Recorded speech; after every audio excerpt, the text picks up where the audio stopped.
ሰላም ቤተሰብ፣ ይህ ዩኑስ ቲዩብ። ለቻናላችን አዲስ ሆናችሁ ላይክ እና ሰብስክራይብ።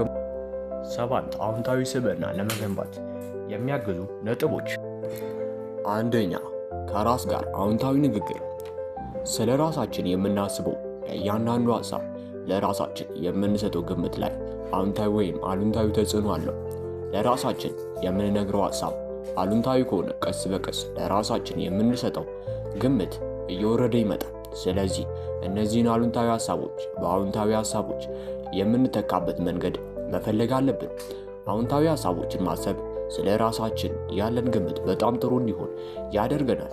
የራስ መተማመናችን እንዲያድግ ያግዘናል። ሁለተኛ፣ ከውድቀታችን ማገገም። ስኬትና ውድቀት ሁሌም በዙሪያችን ናቸው። በሕይወታችን ውድቀትን መፍራት የለብንም። የተሳካላቸው ሰዎች ብንመለከት ብዙ ጊዜ ወድቀው ተነስተዋል። ስኬታማ ሰዎችን ከሌሎች የሚያለያቸው ከውድቀቶቻቸው ቶሎ ማገገማቸው ነው። ከመውደቃቸው እየተማሩ እንደ አዲስ መጀመር ሲኖርባቸው ይጀምራሉ እንጂ ተስፋ አይቆርጡም። እኛም ውድቀት ሲያጋጥመን ቁጭ ብለን ከመጸጸት ይልቅ ከውድቀታችን ተምረን አንገታችንን ቀና አድርገን ጉዟችንን መቀጠል አለብን። ሶስተኛ፣ ኃላፊነት መውሰድ። በሕይወታችን ውድቀት ሲያጋጥመን ምክንያቱም በሌሎች ሰዎች ላይ ከማላከክ ይልቅ ኃላፊነት መውሰድ ይኖርብናል። ኃላፊነቱን በእኛ ጫንቃ ላይ በማሳረፍ የውድቀታችንን ምክንያቱን ከስር መሰረት በመለየት መፍትሄ ማፈላለግ እንደሚጠቅመን በደንብ መገንዘብ ይኖርብናል። አራተኛ፣ ራስን ከሌሎች ጋር አለማነጻጸር።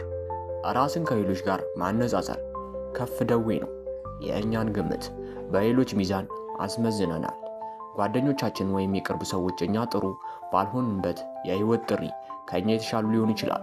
እኛ ደግሞ በሌሎች ነገሮች ከእነርሱ የምንሻልባቸው የህይወት መስመሮች አሉ። ሁላችንም አንበሳ የሆንበት የየራሳችን ጥንካሬ አለን። ይህንን ማስተዋል አዎንታዊ ስብዕና ለመገንባት ጠቃሚ ነው። ውድድር መልካም ነው፣ ነገር ግን የራሳችንን ማንነት፣ ህይወትና ስኬት ከሌሎች ጋር እያነጻጸረ ራስን መውቀስ ጎጂ ነው። ከውልደት እስከ ሞት የሁላችንም የህይወት ጉዞ የተለያየ ነው። መከራችንም፣ ጸጋችንም፣ ፈተናችንም፣ ደስታችንም የህይወት ጉዟችንን የተለያየ ነው። በአጠቃላይ ራሳችንን በተዛባ ሚዛን ላይ እያወጣን ለራሳችን የምንሰጠው ግምት እንዳይወርድ እንጠንቀቅ። አዎንታዊ ስብዕና ለመገንባት የራሳችንን ማንነት፣ ህይወትና ስኬት ከትናንትናችን ከዛሬያችን ጋር በማነጻጸር የተሻለ ነገር ለራሳችን እንፍጠር። አምስተኛ፣ ፍጹምነት ሂደት ነው። ራሳችንን በከፍተኛ ብቃት ሰርቶ ማጠናቀቅ መልካም ነው። 100% ፍጹም የሆነ ስራ መስራት ግን እንዲህ በቀላሉ ለየትኛውም ሰው አይቻልም። ፍጹምነት በጊዜ ሂደት በልምምድ ማምጣት ይቻላል። ስራን በአግባቡ በመስራት ግብን ለመምታት መሞከር ወሳኝ ነው። ዛሬው በዛሬው ፍጹምነት ላይ ለመድረስ የሚደረግ አጉል መንጠራራት ግን ጊዜና ጉልበትን ማባከን ነው። ስለዚህ ባሳካናቸው ውጤቶች እየረካን ለራሳችን የምንሰጠውን ግምት ማሳደግ ይሻላል። በአንድ ስራ ላይ ፍጹምነት በጊዜ ሂደት በልምድ የሚመጣ ሲሆን ያ እስኪደርስ እያንዳንዱ ስኬታችንን እያከበረን አዎንታዊ ስብዕና ለመገንባት በትጋት ስራችንን ማከናወን ይኖርብናል። ስድስተኛ፣ የምንወደውን ነገር መስራት። የምንወደውን ነገር የምንሰራ ከሆነ አዎንታዊ አስተሳሰብ ይኖረናል። በስራችንም ስኬታማ እንሆናለን።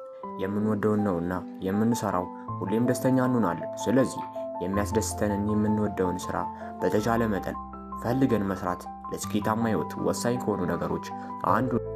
ሰባተኛ፣ ከስህተቶች መማር። ሰው ሆኖ የማይሳሳት ይኖራል ብሎ ማሰብ ሞኝነት ነው።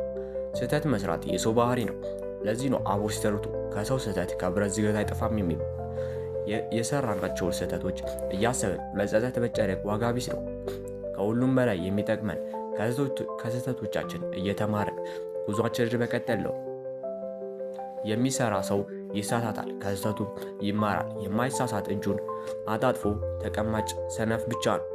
ስህተቶቻችን ሙሉ ኃላፊነት በመውሰድ ማመን፣ ከዛም ከስህተቶቻችን መማርና ልምድ ማድረግ አዎንታዊ ስብዕና ለመገንባት በጣም ጠቃሚ ነው። እና ቤተሰብ እስከዚህ ድረስ ከተመለከታችሁ ቪዲዮ ተመችቷችኋል ማለት ነው። ላይክ እና ሰብስክራይብ ማድረጉን እንዳይረሱ።